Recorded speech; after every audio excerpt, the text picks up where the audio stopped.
Hi everyone, welcome back to Demand Decoded. Thanks for tuning in and taking the time to join us. I'm Dan Stilgo, Marketing Manager at Blend, and joined today as usual by Phil Valander, Co-founder at Blend. And before we get stuck into the main topic, this is a bit weird, isn't it? It's a bit weird, it's a bit different, it's good. We're in the same room. This is strange. The first time that we've recorded a live Demand Decoded in the same room. So Yeah. Loving the new digs that you've put a lot of effort into, and getting used to doing these in the physical presence of one another. It is weird. Hopefully a bit of a different energy. I don't know, more energy. I feel alive. I feel ready to go. Okay, all right, good. You've had a bit of practice already, obviously. Yeah, we've done a few recordings in here for our other podcast, Websites Decoded. Yeah. Feel free to check that out. Well, yeah, if you haven't checked out already, I definitely would. Yeah, Phil does a great job on that of basically telling you how to improve the performance of your website. So yeah, little plug. All right, well, now that's out of the way and we're here, let's dive into the topic of today's podcast, which is, does blogging still have a place in B2B demand generation? And this is a really interesting topic because not too long ago, actually, blogging was the go-to medium for B2B marketing. When you think about HubSpot's inbound marketing playbook and approach, back in 2010, 2012, blogging was a fundamental part of that. And everybody seemed to be doing it. Everybody had a blog. Everybody was blogging and consistently doing so. But nobody's really talking about blogging anymore for some reason. Yeah. And is that because blogging is just not attractive anymore, or is it because it's not effective anymore? Hopefully we can break that down, clear it up in this episode. Obviously, you've been blogging for a while now, probably over 10 years, but have also started to take on a lot of the more kind of attractive and trendy B2B marketing tactics and mediums that people seem to be doing now. Yeah, you can't afford to stand still in B2B marketing, and you've always got to keep an eye on what's changing, particularly in terms of buyer behavior. But, started blogging regularly for Blend and for clients quite some time ago now, as you say, very quickly saw what the positive impact of that was, and have continued to refine my and Blend's understanding of what the impact and benefit of blogging can be and how to use it in your B2B strategy.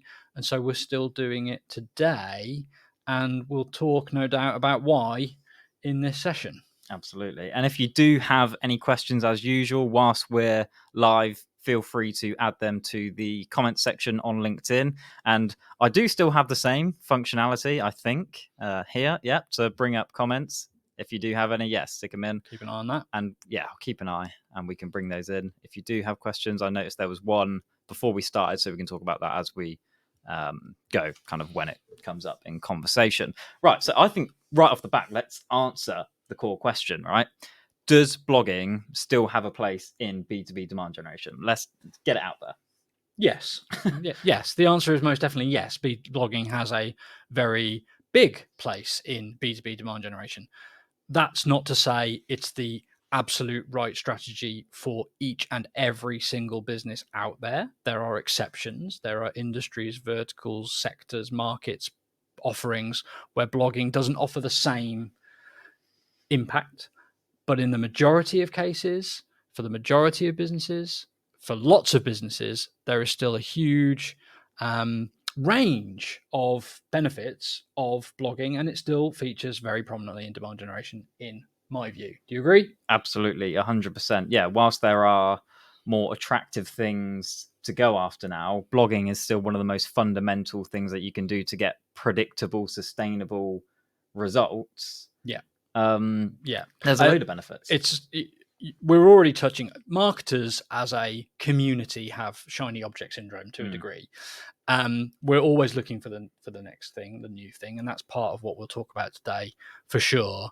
And there are new things that are relevant, but when new things become relevant, they don't necessarily push out what was working, what is working, and replace them.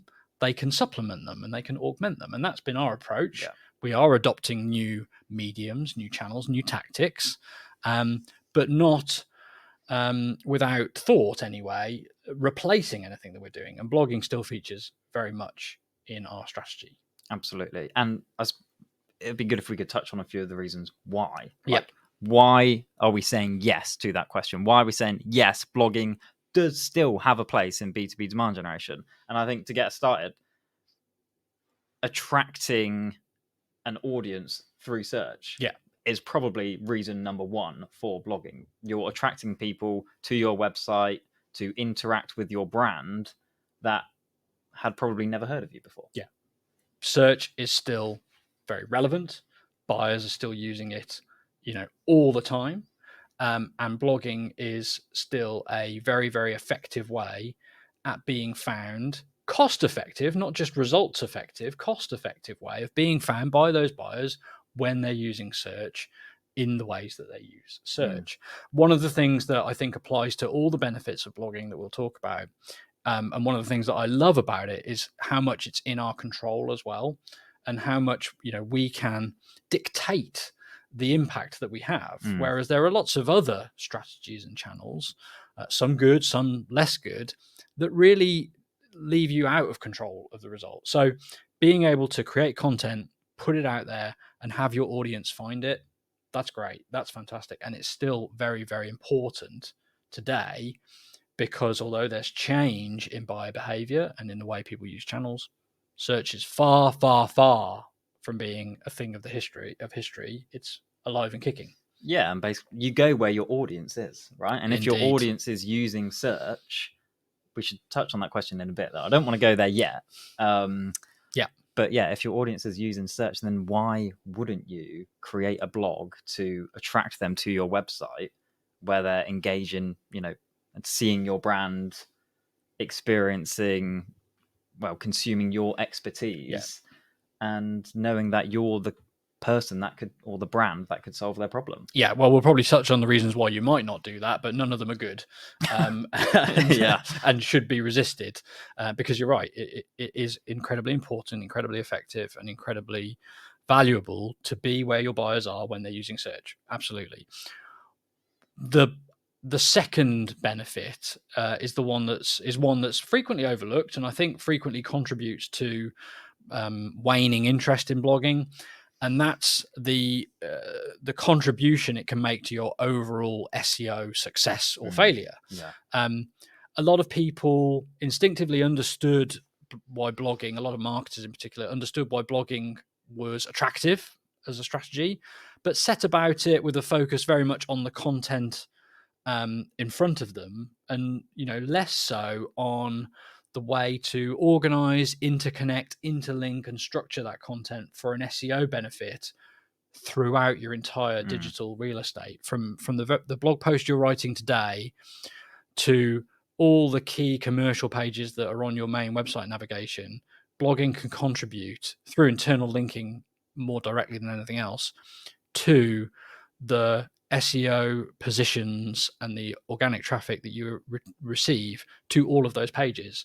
And that's almost the secret source of blogging. The direct impact it can have on your organic traffic and your SEO is why I love it as a B2B marketing, B2B demand generation tactic. That's probably something that you actually brought more to my attention when I joined Blend. Like, it's hard to actually communicate quite how impactful that is.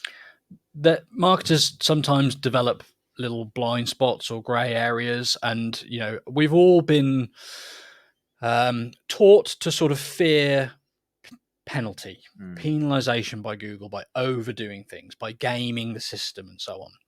And a lot of that is right. Ripping off content, duplicating content, keyword stuffing won't do you any good at all. But somewhere along the way, exact match internal linking got given a bad name. And for the most part, a lot of B2B blogging takes place either with no real internal linking. It's often scan a blog post from a business we're helping or talking to, and you'll see zero internal links anywhere. Or if there are internal links, they're all sideways to other blog content, and none of them point up the commercial chain, if you like.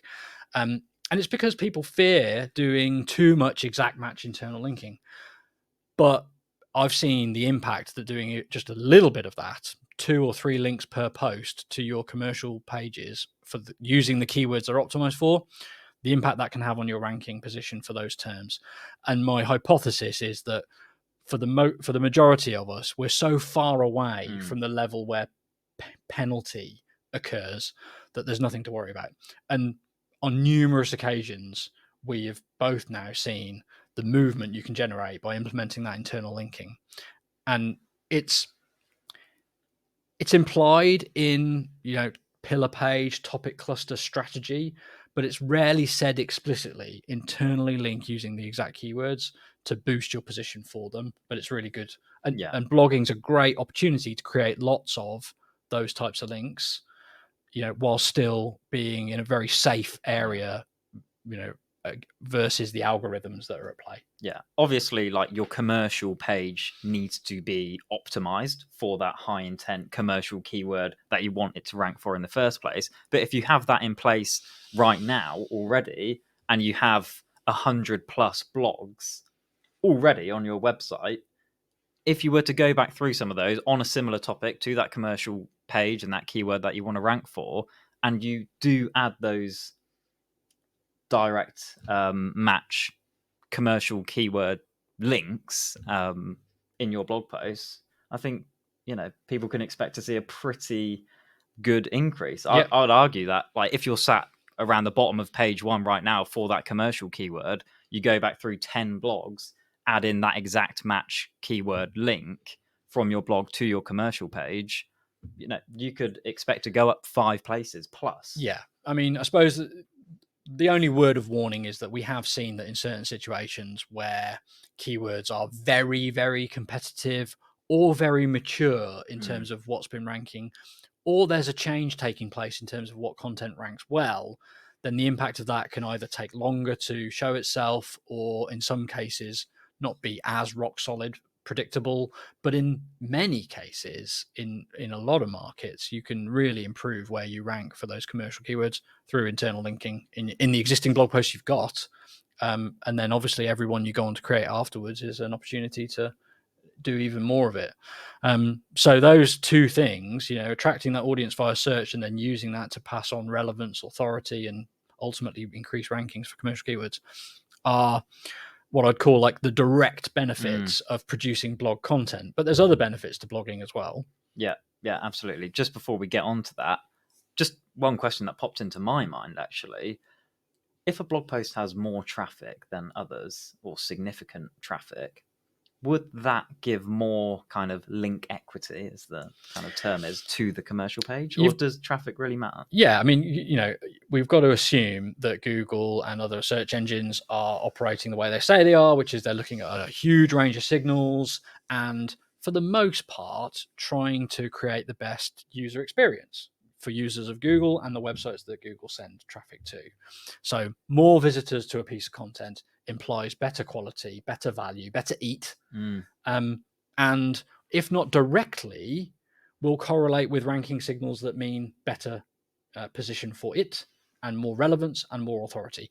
We've all got domain authority, which we can build over time, and good quality content that's visited frequently, that people stay on, that ranks highly, is going to increase the authority of your domain at large, which then feeds back into where new position ranks and how quickly it ranks there, and the cycle goes on. So definitely want more people to visit your content.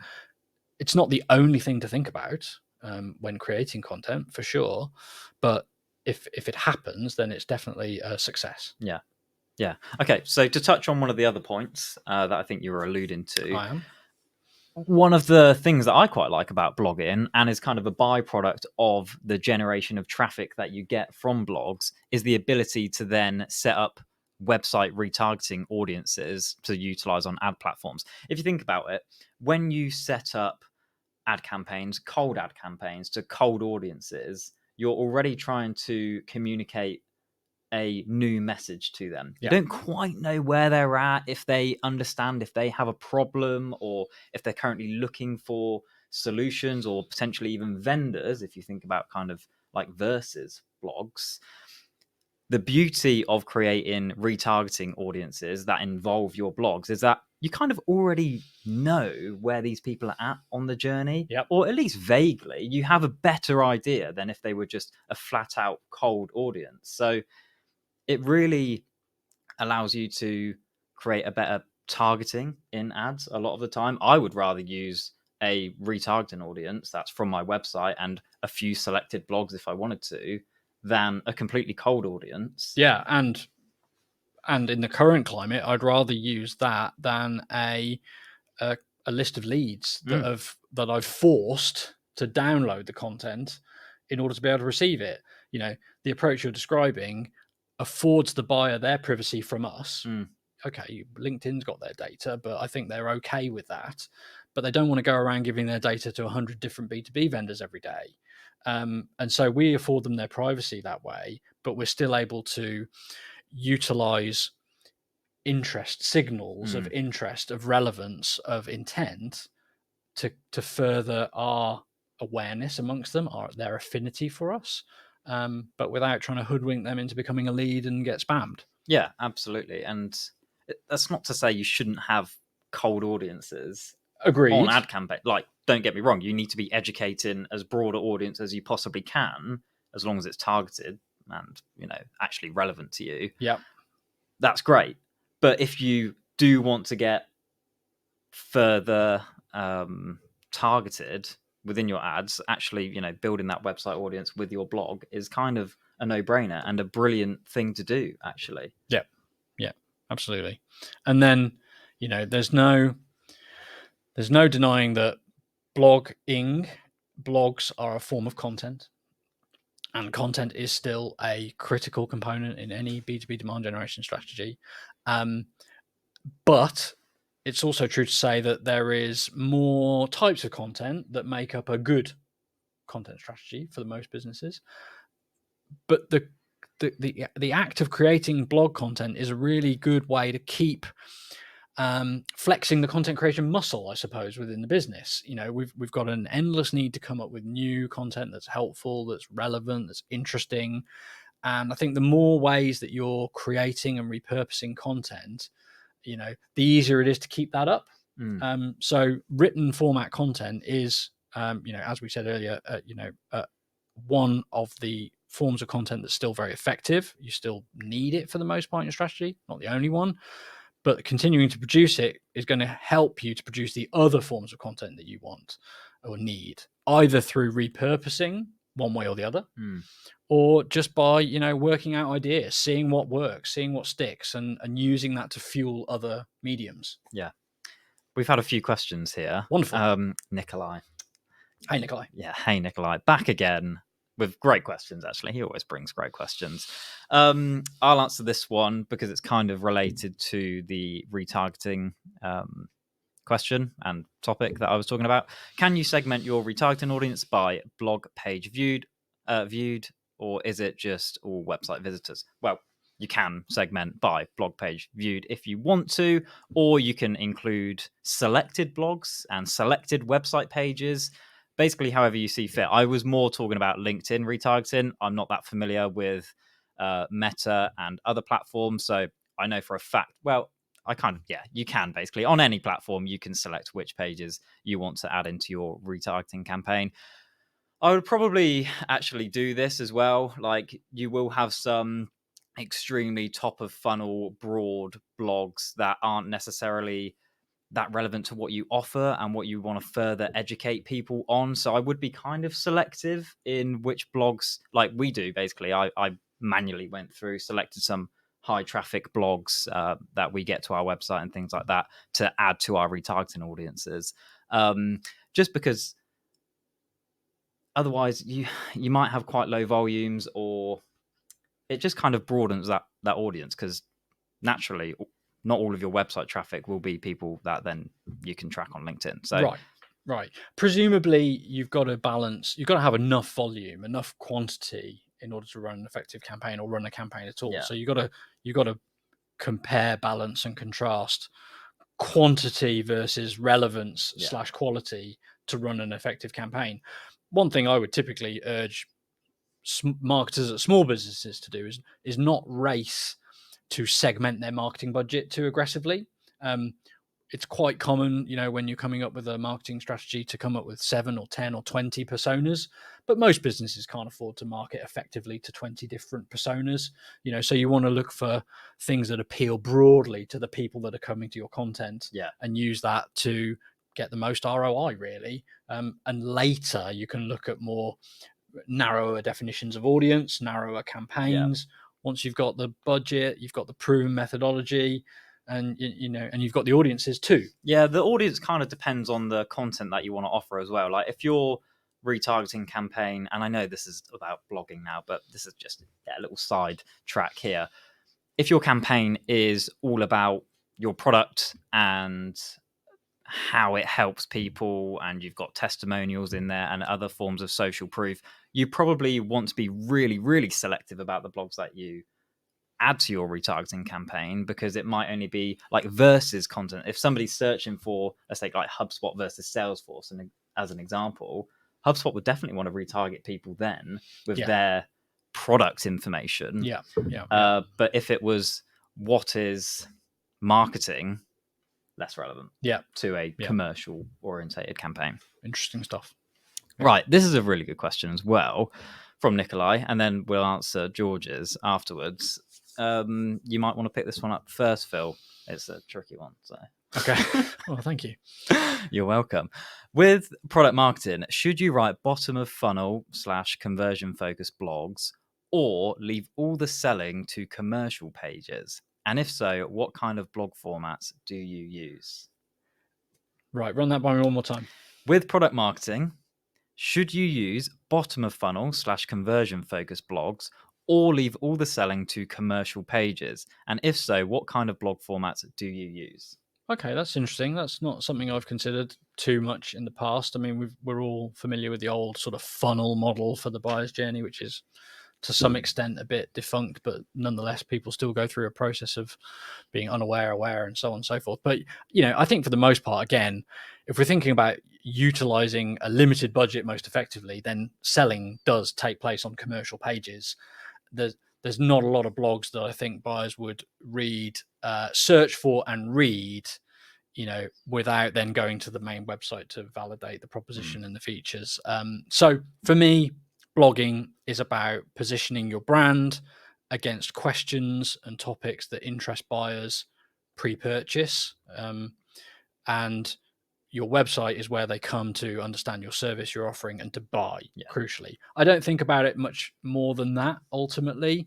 As I said, there's always a limit to how much you can create, just because of time and money. And so you want to be using the relatively efficient medium that is a blog article to go after, potentially relatively low volume, long tail queries quickly, cheaply, get people in, rank more highly with more costly pages for commercial keywords that people will visit before buying, and rely on buyers to do that, I think.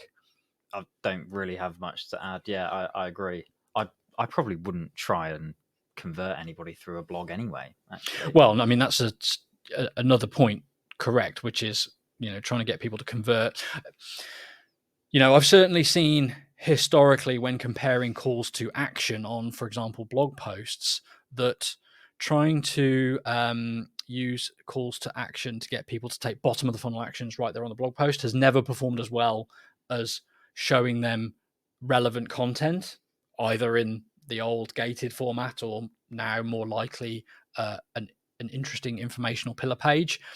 Those calls to actions within blog articles, last time I checked data, performed better consistently than the blanket demo request CTA.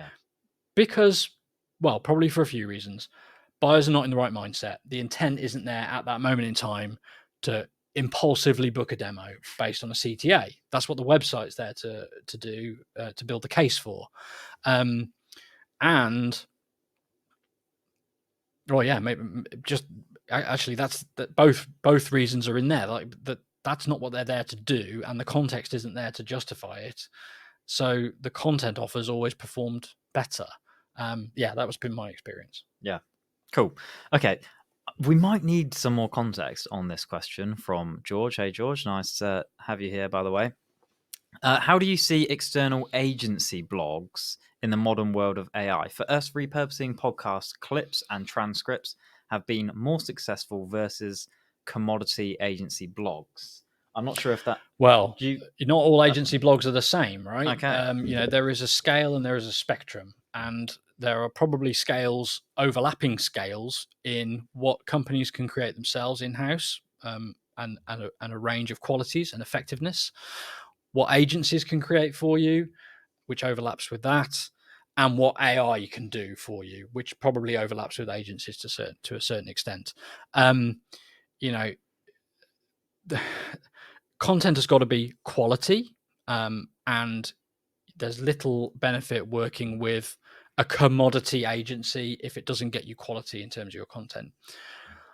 Effective content also has to perform a role, right? And that role is not the same as regurgitating the content of a data sheet or a spec sheet, or something that's from the words of a subject matter expert verbatim necessarily. It needs to translate that information and knowledge into content that's effective at reaching and engaging and keeping visitors there. So typically we use more or less lay speak. We try to keep it simple, approachable, digestible by a wider audience, because that's what gets results. Now, for some businesses, that's a very valuable function of a good agency. And we here create content for a wide range of businesses, and we do just that. We create quality content that bridges that gap with the audience. Now, I remember a conversation a couple of years ago with somebody on LinkedIn about this very topic, which is ultimately good content costs money. However you generate it, wherever it's produced, it costs money. And if you don't spend enough, you're not necessarily going to get the quality of content that's going to do the job for you. So you got to look at your agencies through that lens, I suppose. AI is a really interesting topic. I see AI as being today a very useful productivity tool for lots of people, writers included. But in the majority of industries where there's a degree of maturity, where there's a degree of scrutiny being applied, AI generated content is most likely not going to be good enough to compete. And so if you just go to an AI tool, pop in a title, hit go, and then hit publish, you've got very little confidence, I don't think, that that's going to rank, be found, pass relevance, be internally linked correctly, have the right call to action in it, etc. These are things that marketers bring to the table and currently can't be replaced by AI. So you can use AI to get a percentage of the way there. What that percentage is, I think, differs dramatically business to business. For some businesses where there's one person, they're just getting started, there's nothing to lose, maybe there's no competition, maybe AI can get you 80-90% of the way there. But in industries where search is already populated with competitors, information's already high quality, AI maybe only gets you 20% of the way there. That's the way I look at it. Well, yeah, and Google in the end of March, I think it was, just released an algorithm update, right? Which is punishing AI generated content. Right. That pure AI generated content. Yeah. Like, I don't know how they measure the amount of AI in something versus the amount of human input in something, but they can, and they have punished websites already for doing so. And I think that's only going to get stricter. I think right now, they're focusing on the huge AI farms. Exactly. People that are putting out thousands and thousands of blog posts like generated by AI. But I only see them clamping down on that more, to be honest. Yeah. It's interesting times. On the point of repurposing podcast clips, well, let's focus on that for a second. I think doing that and blogging are two very different things. I assume when you're saying repurposing podcast clips, that's referring to distributing them in places that aren't your blog. Don't know for sure. You might want to clarify that, but that is a strategy for social, probably primarily. Can't really compare to blogging. No, using podcast content to fuel blog creation on the topic. Yeah. Great. that's absolutely fine. An original piece of blog content that's inspired by, informed by, and made easy to write by a podcast episode or a video, fantastic. Direct transcripts of podcasts, not necessarily a terribly effective strategy, as we've seen ourselves. We were just talking Monday about this, because so all of the Websites Decoded episodes, Phil's podcast, go onto our website. We had the transcript on there, which was actually laid out quite nicely, like not just a kind of copy and pasted raw transcript that you can't really digest, but actually these pages were just not ranking as well as if you took that content and just restructured it a little bit, added a little bit more refinement and context to it for the purpose of a blog, it would rank way better than a podcast page, which had the YouTube video on from the podcast and the transcript. Yeah, the blog ranked way better every time. Yeah, they struggled. They really did struggle to rank even for quite easy keywords, and we have good domain authority. Yeah, so. And something we haven't planned to talk about is like tips for good, effective blogging. Probably a separate topic, but it's interesting when you think about how well is a transcript aligned to the requirements and expectations of blogs amongst the viewing audience. The information in a transcript is fairly evenly distributed. A common pitfall in blogging is to write them in narrative style, where you build up and up and up and up and up and up and up to the conclusion, and that can lead to a little bit of lackluster performance as well. Often the best strategy for structuring your blog post is inverted pyramid.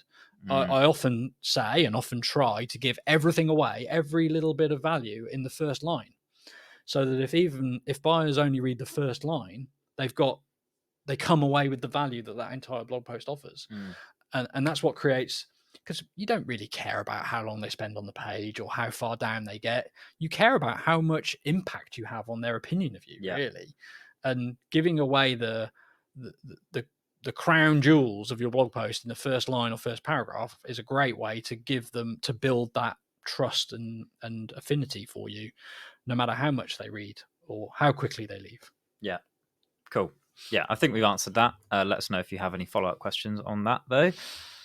Okay, so in terms of the role that blogging now plays in the B2B buyer journey, I think it's safe to say that it has changed. We're still saying you should do blogging, but the role that it now has on a B2B buyer journey has shifted slightly, right? Yeah. Ultimately, I'm trying to think of the right way to come at this, which is to say that buyers are turning to search at a different / later stage of the buying journey. We're seeing attention and the sort of ideation phase of discovery moving to other platforms. I want to let you talk about those platforms, but I think it's part natural conclusion of anything that marketers get good at starts to change in where it's effective. But search results have become so saturated with good content and bad content, but so optimized, so competed for, that buyers aren't using them to simply discover as much anymore. We don't typically turn to search and just query things in a loose way. We use it as a very targeted research tool. Meanwhile, the discovery, the having of ideas is happening more and more elsewhere. Yeah, in places like social, in communities, in places like that, because, well, it's kind of twofold, isn't it? If somebody is totally unaware of a problem in the first place, like they don't even know that they have this thing that's causing them extreme pain or problems in their business, well, they're not going to search for it in the first place. Right. And they never have. No, absolutely. I'm just trying to think under what circumstances would search have, been a part of that buyer's experience. But there are exceptions to every rule, right? There are, topics that either now or in the past, buyers would have simply searched out of curiosity and found brands talking about the challenges and had an epiphany there and then. But, it's matured to the point where everybody knows what they're going to get, everybody knows what to expect, and that forces a change in behavior, doesn't it? Yeah, and like people used to subscribe to blogs and go to blogs to consume their new content, which might educate them on this thing that they didn't know existed or this problem they didn't know they had. Yeah. People aren't going to blogs anymore. Not with that intention. There's an oversupply of information. Yeah. Meaning you've got to be really selective about which information you consume. And that means you only go to search when you've got a very specific query in mind and you want it answered for the most part. Yeah. So it's moved down the buying journey, moved more into you could call it the consideration phase. It's still pre-consideration, but I suppose there's a validation phase coming into the buying journey, perhaps. You become aware of your issues, you become aware of the opportunities, the solutions that exist. You probably then turn to search to inform yourself better about those things, to validate your ideas, your assumptions, correct what your mistakes that you've made, and then go into consideration phase type searches, I think. Yeah, totally agree. Okay, let's move on a little bit, because it's funny, isn't it? We're talking about why blogging is still good, why you should still use it, why it's a huge yes from us in terms of should still be used, still plays a great role. Why have people just stopped talking about blogging all of a sudden? Like, if I scroll through LinkedIn right now, I would not see a single post about blogging. Maybe that's because of the people I'm connected with or follow, even like newsletters I'm subscribed to. Nobody's talking about blogging, really, are they? Yeah, no, it's true. And it is interesting. And I think it's a continuation of the discourse moves on. What new things become interesting, become exciting. Some simply continue quietly doing the things that have worked or they've got working for them, but they don't require as much advice, as much inspiration, as much support to do well as they did. But in other cases, they fall off the radar, right? And that's the problem with blogging in some situations, which is as the online conversation moves on and we hear more and more people, becoming overnight gurus and things, championing new things, they replace what we're doing. And it's going to be even harder, obviously, for businesses to continue blogging and to think clearly about it if it hasn't been getting them the results they want or expect or need. But that's not because it doesn't work anymore. Isn't because it isn't effective. But there are things that you can do well or poorly that affect how well you get those results. I think any other thoughts on why we're not talking about blogging right now? Well, I think people have naturally moved away from search slightly, as we kind of spoke about in certain areas. And this is probably a good time to bring in Nikolai's question that he asked before we started, which was, if search is not a channel for your buyers, what can you use blogging for? Well, my simple answer to that would be, you probably don't need to use blogging. No. In that instance, it's probably quite rare to have a market that doesn't use search at all and you can't get any value from blogging whatsoever. But ultimately, go where your audience is, right? And if that's not search, you probably shouldn't be blogging. And we don't need to get into the tactics you should be doing to get in front of those. But yeah, understand your audience, understand where they go, where they consume content, where they learn, and be in those places. And if that's not search, blogging might not be for you. Yeah, and spend that budget doing other things that are aligned to that that audience and where they are, for sure. Yeah Agreed. Another point on that, though, is a lot of people perhaps haven't blogged or haven't started blogging. I was listening to 7K Social Club, Sarah Brannock, who we had on, a brilliant marketing leader, talking about some of the mistakes that she has made, and Hunters, her company, like marketing team, not mistakes, but things they wish they would have done at the start of their journey. Yep. And 3 years on, she said SEO was one of them. And I would kind of tie blogging into SEO. Yeah. And I suppose the question is, like, if you haven't thought about blogging, maybe because it's not being talked about anymore. Like, it's not the thing on marketers' mind when you've got a startup or something with a fresh new marketing team. They might not turn to blogging straight away as people did like 8-10 years ago, because it's not that cool thing anymore. But there's no harm in starting now. Absolutely. I mean, the best time to start anything is 3 years hence, particularly when you've got compounding returns like blogging and SEO have the power to offer you. So if you haven't yet started, that's not a good reason not to start necessarily. I think you've got to evaluate your landscape, evaluate what you can afford to do within your budget, and probably wouldn't necessarily, in the majority of situations, recommend that blogging is the only thing that you consider starting. But again, as part of a complete content diet, blogging is a really important ingredient, because it lets you repurpose content you've recorded to camera. It helps you ideate for longer pillar pieces that are informational and so on. It's just a really good muscle to exercise, and there is always opportunity to be found in search. Either by niching right down, going after long tail queries. You've just got to be accepting of the fact that it might take time to reach sort of critical mass and get where you want to go. But I wrote an app on the side, and I launched it the other week, and I'm already thinking about using blogging to get people to be aware of it. And I'm not fearing the fact that because I haven't been doing it for the last 10 years, I've got no hope. It's very much top of my mind for a strategy to employ. And again, part of that is because it's fully in my control to do as much or as little of it as I want to, and to know what the outcome should be. Yeah.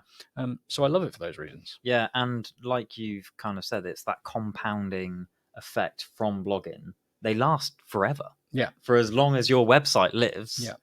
For as long as Google serves content in the way it does. And I don't think that's going to change drastically over the next 5, even 10 years. It will change, but I don't think it will change so much that we stop talking about optimizing your websites for search and things like that. If you're a marketer, you've got to do things now that represent a good spend of your budget, and blogging is in many cases one of them. Yeah. Just one cluster of content organized around an SEO topic that is relevant, that you can penetrate, might not be the most attractive one, the most competitive one, but another one.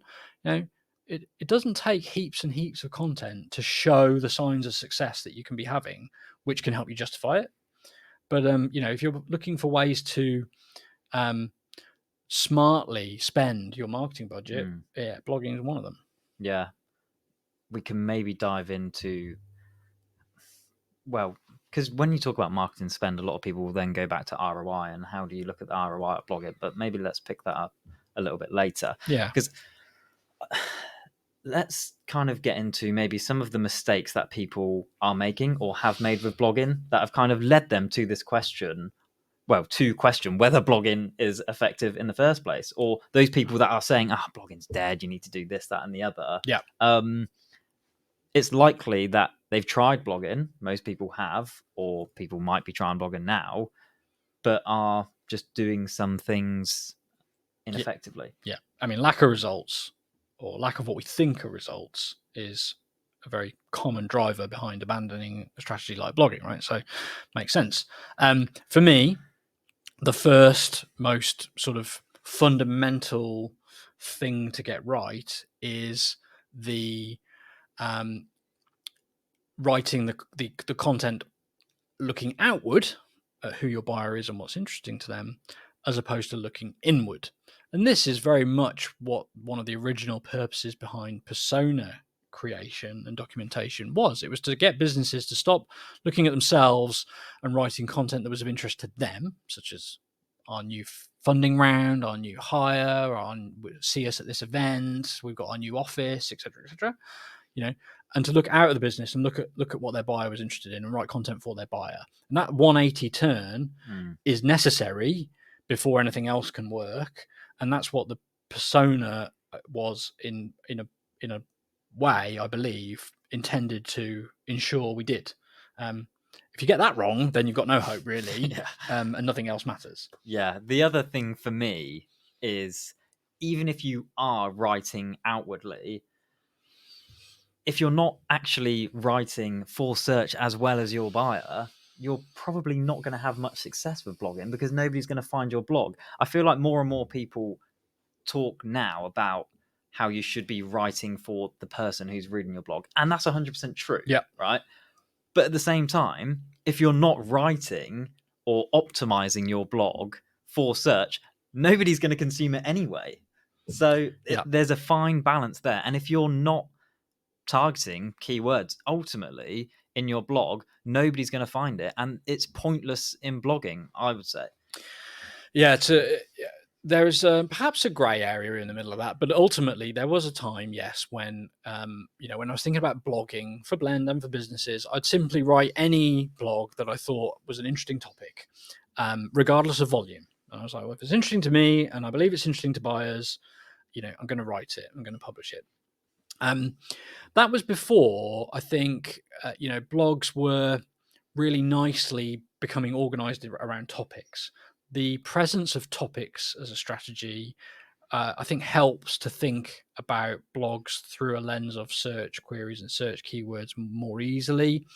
And now, given where blogging exists in the marketing, in the buyer's journey, and in the marketing strategy landscape, I do very much think more about, here's a query I want to be found for, and I'm gonna tick that off with a suitable piece of content. And that might be a blog post. And we've had very good success at writing blog posts that rank exactly where we want them. Or it might be a cluster of content around a pillar page that's necessary to rank for that term, because of its competition. But yeah, over time shifted much more towards an SEO led blogging approach. I'd still say, that writing for your audience is valuable. And I wouldn't say don't do it if there isn't 100 search volume for a term.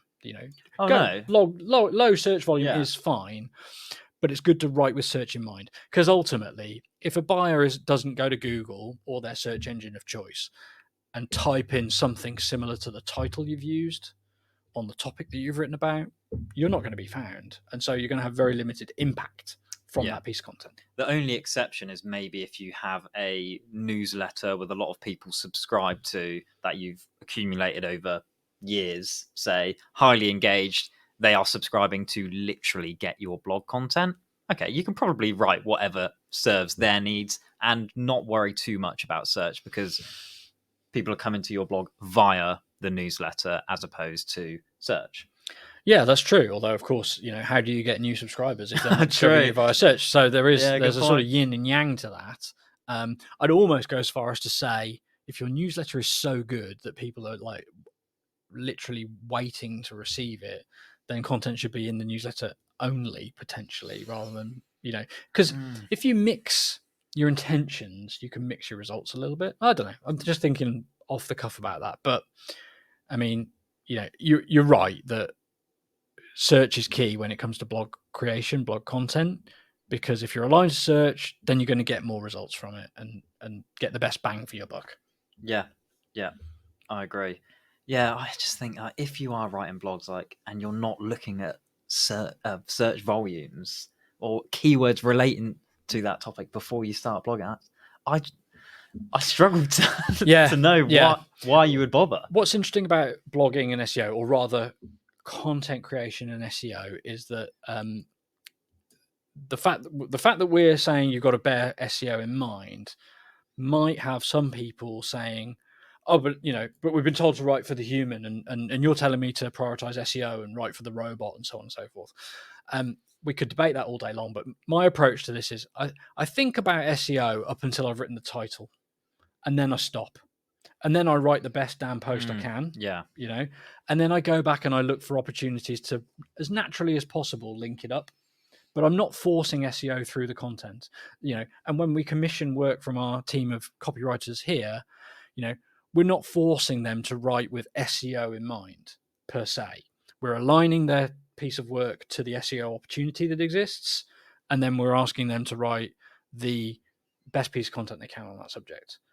And then you should revisit it to make sure it's part of the right cluster and it's linked correctly.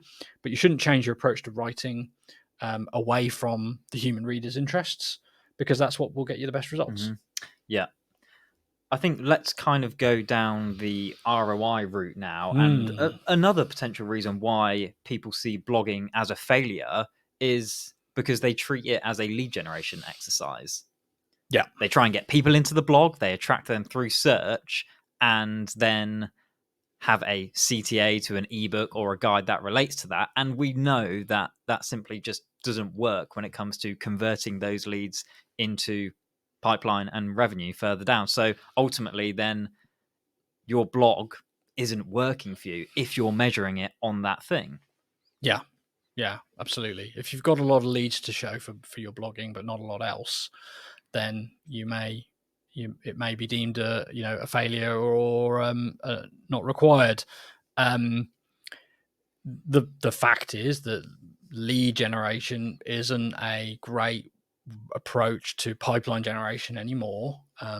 Leads increasingly don't become buyers, and buyers increasingly remain entirely anonymous until they're ready to purchase, meaning focusing blogging on lead generation, measuring it in terms of lead generation, is measuring something which does not then translate into the overarching goal, the revenue goal.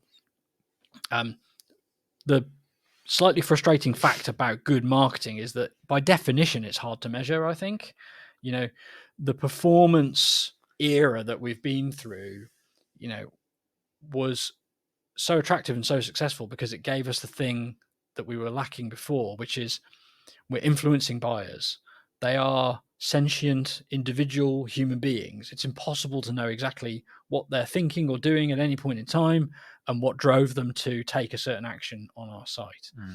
Performance marketing kind of convinced us, almost pulled the wool over our eyes a little bit, that we could measure that.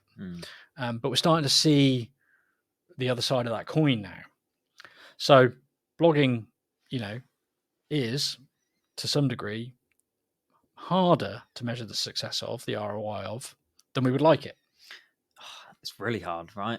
But like you say, most effective things in marketing are extremely hard to measure. Yeah. If you look at dark social as an example, the topic everyone's talking about, extremely hard to measure. That's why it's called dark social. Fortunately, blogging does have tracking analytics. If somebody accepts the cookies on your website and then comes back and converts ultimately on a high intent form, you could say, okay, somebody found me via my blog and then went on to convert on a high intent form.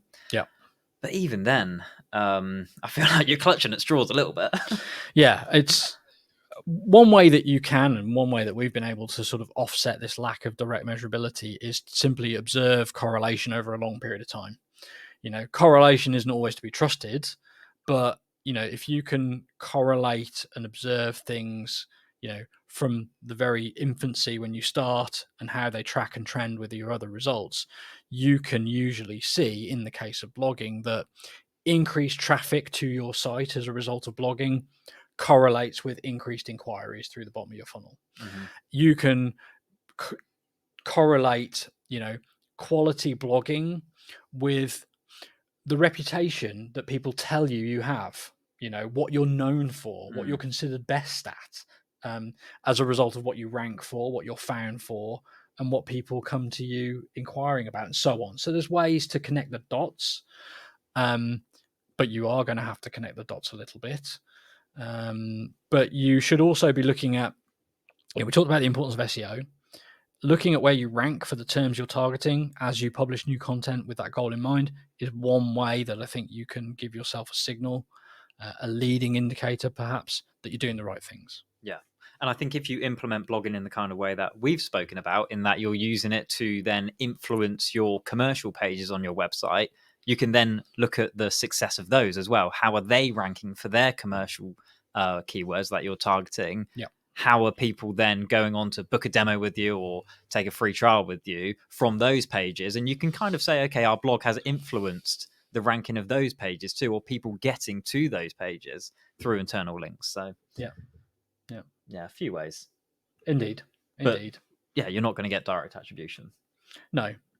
You might get some self-reported attribution that specifically calls out blog posts that you've written. I would argue people would just say they found you just through say search. Most will say Google. Occasionally you get surprised. We do, yeah. Occasionally you get surprised. or they might hint at the topic, and you've only really written about that in your blog, and so to speak. So there's ways to get additional information and context, but almost because it's good marketing, it's hard to measure. Yeah, absolutely. Okay, I think unless there's any other questions, no. Now is probably I just realised I had that question up the whole time. See, Never that's mind. the new setup. I don't have it open all the Got time. some gremlins to work out. Yeah, everyone just saw George's question the entire time. Never mind. Yeah. Any closing thoughts?